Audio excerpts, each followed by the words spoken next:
I like what you've engagement said. and marriage. Yeah. You're dating several people. Yes, I can see our sound guy is laughing.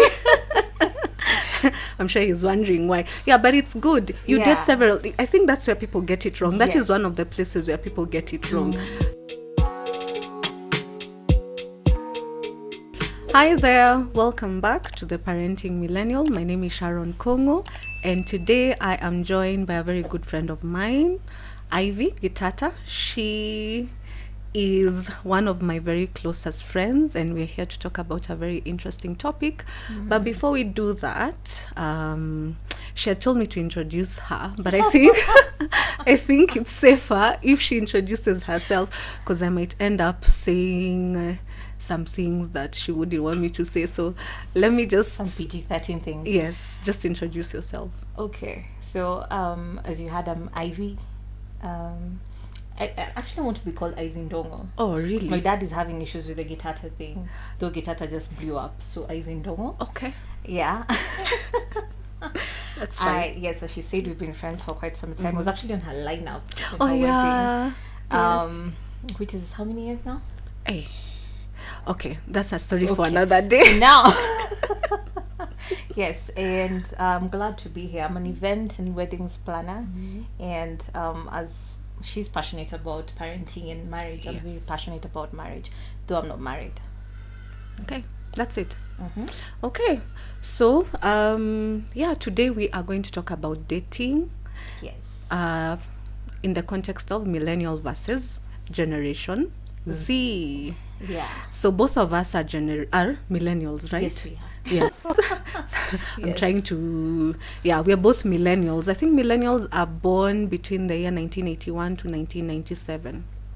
Then Generation Z, 1997 to 2002. And it's so funny because a lot of times we talk about millennials like we're not part of them. Yeah. But we're really smack in there. It doesn't feel like sometimes. It feels doesn't, like we've been yeah. through so much for us to really grow up. Yeah. Plus, Yeah. we always thought millennials like because we crossed over 1999 to 2000. Yeah. So we thought like millennials were the 2000 Yes. people. But yeah.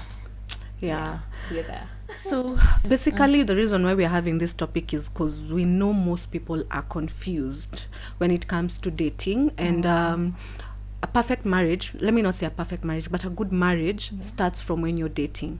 So it's important to get the dating right so that you're able to have, a good marriage, right? What do you think, Ivy?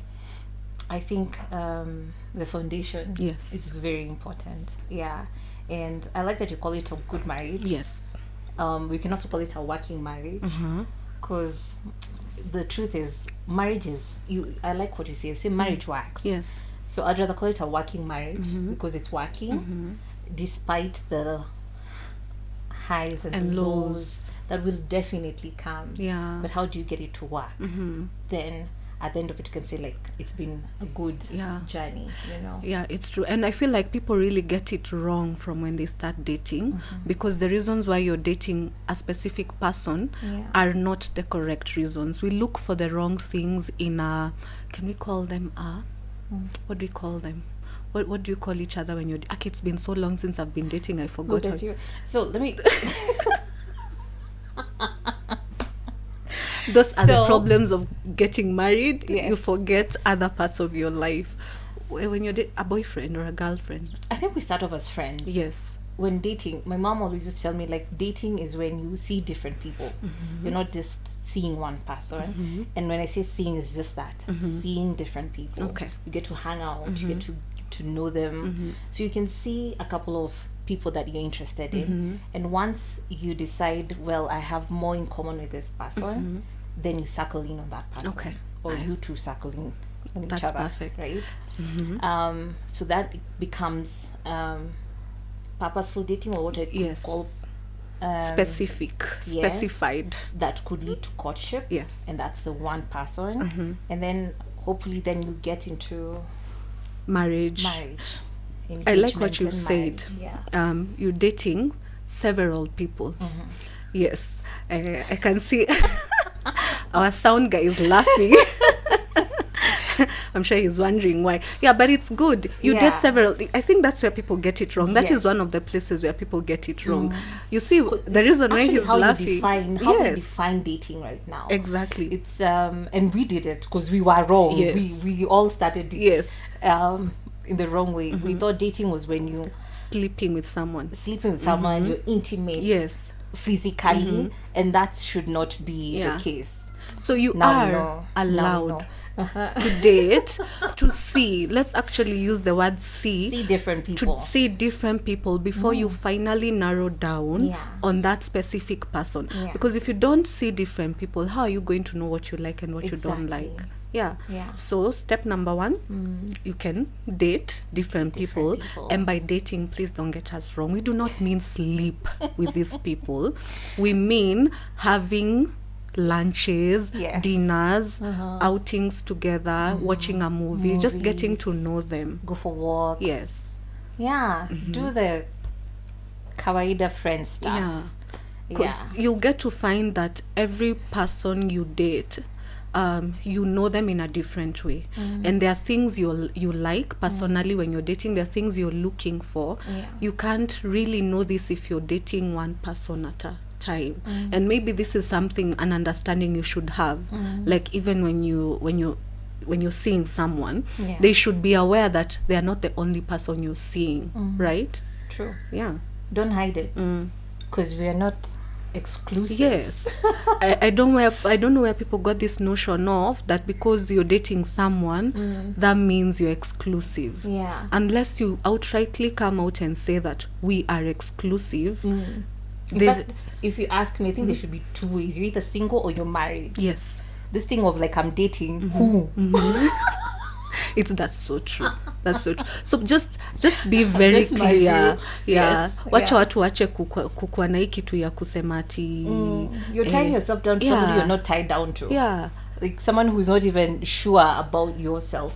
And there's also, let me say this, as much as there's Generation Z and the Millennials, there's something that doesn't know such. Like those are our hormones, right? We were all young, and we were all teenagers, and we went through the puberty, and we were excited, and we had crushes on different people, and then after that we grow into the young adults. Yes. Right? After teenage, that's like you're 19 to 20. So what's the ideal age for dating? So there's this stage, which is, let's say, 18 to 20, let me say 25, safely. Because you're a young adult. You think you're, like, especially 18 to 20, let me first start with that. You feel like you're an adult, and you have an ID that tells you you're an adult. Yes. But still, there is also you're still a kid, to be honest. Yeah, you are. You're still a kid, and it's a very confusing place. It is, because your hormones are not even yet settled. Your, what do you call it? The medulla oblongata has not even finished forming, so it's a very confusing. Sorry, guys, like, but it's true. Early, early. That's why people say the mistakes you make in your early 20s are just very stupid and can really mess you up. That's because you really don't know. I always say, even I kind of wish we got like IDs at 21. That we still know at 18, 19. You're a kid. You're a kid. You are. Biology tells us that girls finish forming their medulla oblongata at 26, 25, and the guys at 26. Yeah. That's when you can start making your decisions. Like, at 25 something just clicks. At 26, even in a guy, something clicks, because now your brain can form a more informed decision, not one that is influenced by feelings and hormones and all those things. So if you ask me, yes, you can start dating between 18 to 25, but don't be in a rush. Don't be in a rush. Give yourself time to even get to know yourself before you want to know someone else. Wait to know who you are. Exactly. That's the catch. Know who you are first, so that even when you're dating, reduce the dating pool, so that you don't kiss more frogs than is necessary. You know. So exactly. So know who you are first. Then at that point, now you can decide. If I see a particular guy or girl, I can go ahead and date them, and and also the the ability to cut off a relationship. I find also that's an issue. You prolong relationships for so long, you waste so much time. Yeah. And I think that's where now the dating apps came in to try and reduce, and then it was all like contorted. And they're not even dating apps anymore. Yeah, Hookup apps, then right? now they're hookup apps. So talking about dating apps, what's your take on being a Christian who's dating and in our modern current world, given that now there are hookups? Yeah. What's your take on that? Okay, dating apps are tricky. They're tricky, let me say that. Because as I've said, they have become hookup apps. We saw, especially Tinder, right? Guys are sliding into each other's IGs. Yes. Even Facebook started as just that. It was like a timeline thing. You check up on people you've not seen. But now it's become like a way to meet people. Hey, can I take you out for a date? Which is nice. Or some people just need to hook up straight.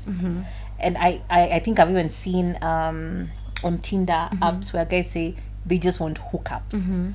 So it's a let me say it's a murky place to be. It is. But it doesn't mean that people haven't found each other in there, because I know people who are married and they met on Facebook.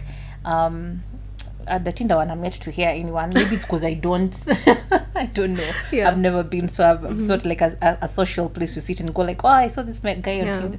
I don't know much about Tinder, but it's a murky place. Let me just say that. So I would just tell people to tread, to be careful. Be careful who you're meeting. Yeah. If that person's intentions from the word go was a hookup, please don't try and change that to anything else, you know. I feel like it also goes back to know yourself. Know what you're looking for, know what you want, so that when you see it's not it, just run the other direction. Don't waste any time. And that's why we say you date, when you get to date many people, you start the process of elimination. So once you start the process of elimination, you're left now with one one person that you feel now you can progress into courtship. True. So as I was, when you're talking about apps, you know, we our generation, never started off with apps. I don't remember. I don't even remember doing apps. We've been very lucky to go through two things. Like we started with the letters, and then the phones came in, the mobile phones came in. The perfumed letters. We used to send each other letters and then perfume them. Do you know I started sending letters when I was in class 2? What? Yes, I had a crush in class. I had a boyfriend, because that's when I learned about boyfriends. And my ideal boyfriend was not a romantic thing. It was just a guy who's a special friend. Who's a special friend, and not special per se. It was just a friend. And I was so innocent. I even told my mom, I have a boyfriend and I'm gonna write him. Your mom must have been a very out there kind of woman. I don't think she was out there. I think I was just gutsy. That's gutsy, because I can't see myself telling my mom that. Wow. I was. But as I grew, I think also parenting plays a big role in who we become, right? It's true. Growing up, I went to boarding school pretty early, and it's our generation. I'm sure you will understand that we were not told boys are good, be friends with them. Boys are bad, they're bad. They'll make you pregnant. They will make you pregnant. It was you will become a mother at 9 years old. Or it was scare. There was fear. If you even sniff near a boy, there's a possibility of you getting pregnant. I remember my mom like really trying to hammer that in. So for me, when I went to a boarding school that was mixed, I really had to change my perception of boys, and it really helped me a lot, by the way. I went to a girl boarding school, and it was a Catholic sister school, so you can imagine. Yes. But I only was there. I mean, I was only there for 1 year. Then I went to a mixed boarding school, which I think kind of helped my relationship with boys, because you are not separated that much.